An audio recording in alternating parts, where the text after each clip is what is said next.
Now, the first speaker I can announce to you is Jorgen Olesen. He is at the Faculty of Agricultural Science at Aarhus University in Denmark, and he's having a research professorship there, and his professorship is for agriculture and climate change, and he also has done a lot of work with respect to climate change, has a very broad interest in several research issues related to agriculture. He has been, I think his most notable activity is that he was lead author of the IPCC, the Intergovernmental Panel on Climate Change, but he has also served in other facilities for the scientific and the policy community.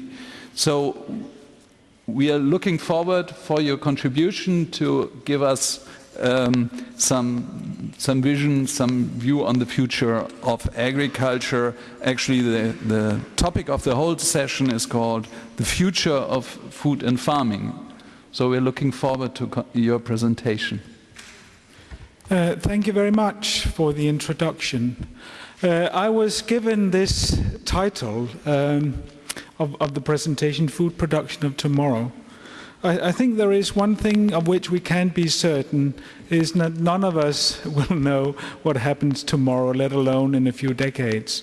But we can, of course, have a look at the challenges that are facing us and the solutions that we need to come up with in order to cope with those challenges. Indeed, many of the challenges that are posing current society link in with the provision not only of food for the population, but also of other types of bio-based products, which needs to come out of our land and water surfaces, needs to be somehow bio-based.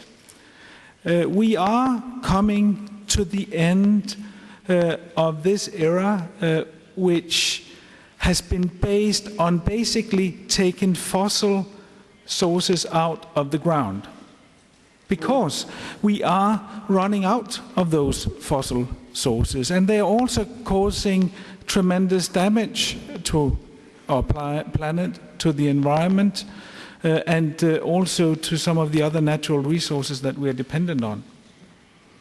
I've tried to put up four different challenges that then interlink with food security and safety. One, of course, is the climate change issue and the related pollutions that are causing that climate change and other types of damages to our planet. Behind that, however, is what we all, of course, always refer to as the growing world population. I don't think it's the population increase as such that is a problem on the globe. It's rather, if we look at it in terms of depletion of global resources, it's because that population is growing increasingly wealthy and wants the same type of lifestyle that we've developed here in the western parts of the world. And certainly this lifestyle, if all 9 billion people on the earth by 2050 were to have that consumeristic way of life, we would face great challenges. Some of the challenges also really is of a different nature. We could call it food-related disorders. We still have about 1 billion people. 1 billion people, that's 1 in 6, that do not get sufficient food every day. In fact, as a global community, we should be ashamed. Because this is not because there is not sufficient food around, because we also have a lot of the population that is obese, not just in the US as indicated here, but even in some of the developing countries where we have malnutrition, we also have obesity. So this rather has to do with, of course, poverty. People generally lack food when they're poor, lack resources and so on. But some of the other food-related disorders, the obesity and some of the others, is maybe rather caused by lack of knowledge and, of course, lack of sufficiently decent food systems that deliver the quality food for people. This is not just a question of looking a bit more or less healthy. It's also a question of life and death, both with the malnutrition and with the wrong nutrition. Cancer, cardiac diseases, and so on. So there's a lot of problems here we need to solve. But looking at some of the more global challenges, this is a graph that came out of the International Energy Agency in their report, I think 2 years ago,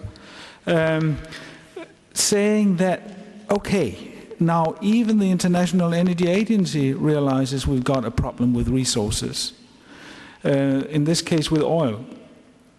By 2030, we will need to find about 6 times the oil reserves, the current oil reserves of Saudi Arabia. New oil reserves need to be found just to meet the projected consumption by 2030. This is only about 20 years into the future. So efforts, I'm sure, will be stepped up to find new oil here and there, but it's going to be increasingly challenging to do it. Prices are going up. Prices will fluctuate. We already see that now. We can see how the price increased considerably in 2007. It's increased. My graph here is a bit dated, but we've been up there again. And another interesting thing that we can see now is that the price of oil, that is of some of the fossil resources, are fluctuating in the same way as the food prices. Some of that, of course, is speculation in markets, but some of it is also related to the fact that we're having substitution. We're getting an increased share of the land surface and of the agricultural area that is not used to produce food for humans. It's used to produce feed for our cars. And this is not just something that happens due to the market. No, this is also politically driven. Governments around the world, not just in the Western world, but also in developing countries and elsewhere, have policies that are stepping up the production of biofuels, of bioethanol or biodiesel. And the reason why they're doing that is not that they're very worried about climate change and so.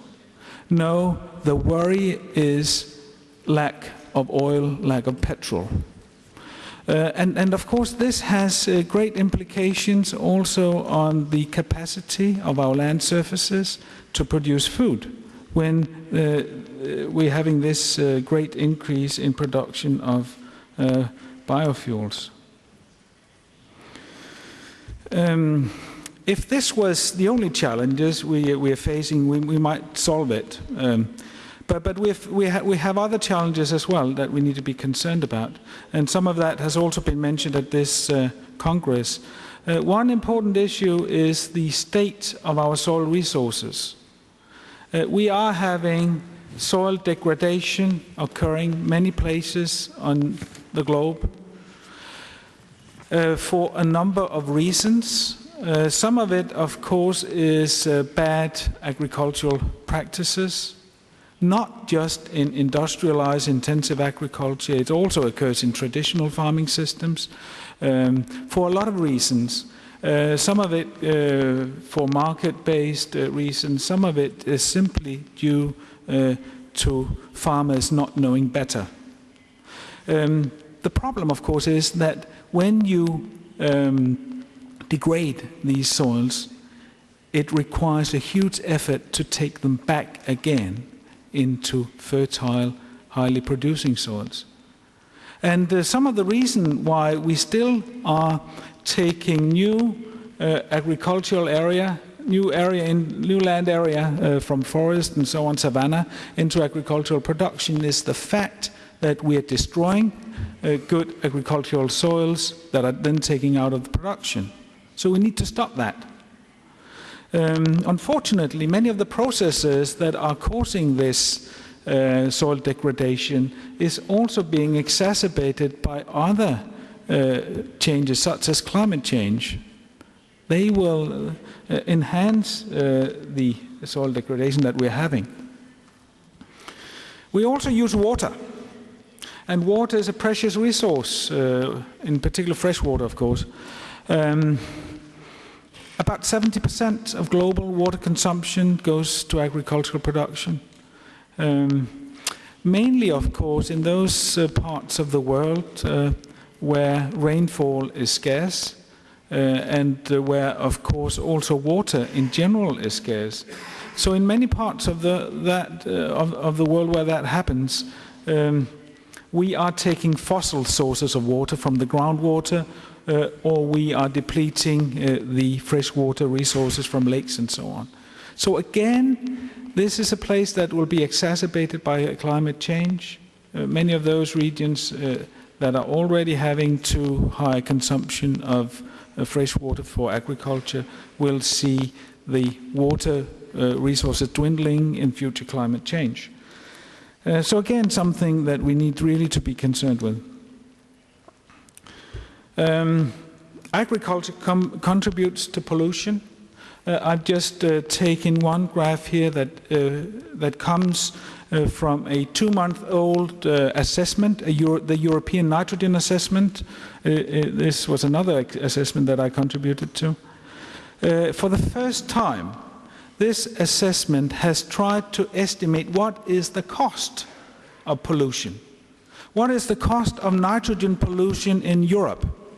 And if you look at it, you can see it's subdivided into effects on human health, on ecosystems, and on climate.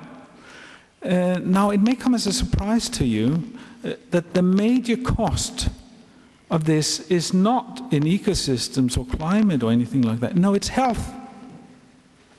And the reason for that is that many of these nitrogen species, that's both ammonia, and most of the ammonia comes from agriculture, but it's also the NOxes from traffic and some from agriculture also.